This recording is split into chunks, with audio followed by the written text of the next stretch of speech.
আসসালামু আলাইকুম। দেশ এবং দেশের বাইরে থেকে যে যেখান থেকে দেখছেন সবাইকে অসংখ্য ধন্যবাদ।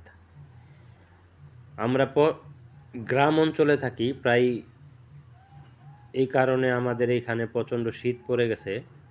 তো শীতের কারণে সকালবেলায় যে খামারের কাজ করতে হয় এবং কৃষি কাজ করতে হয়, তো অনেকটাই শরীরটা অসুস্থ, ঠান্ডা লেগে গেছে। সবাই দোয়া করবেন আমার জন্য। তো যে কারণে আজকে মনে করেন ভিডিও নিয়ে আসা, এই যে গত শনিবার আমি এই যে ২টা গরু আনছিলাম, আপনাদের এর আগে আমি একটা ভিডিও দিছিলাম, বলছিলাম যে শীতে অতি দুর্বল গরু কিনা যাবে না, তার বাস্তব প্রমাণ আমি নিজে। আমি কিছু টাকা সস্তা পায়া, মনে করেন কিছু টাকার জন্য আমি সস্তা পাই যে গরু ২টা আনছি।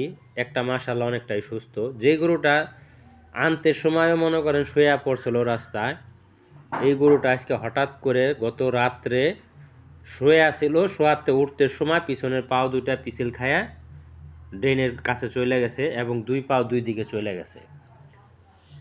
তো হঠাৎ করে আমার রাত্রে এশারের পর আমি দেখলাম এই অবস্থা।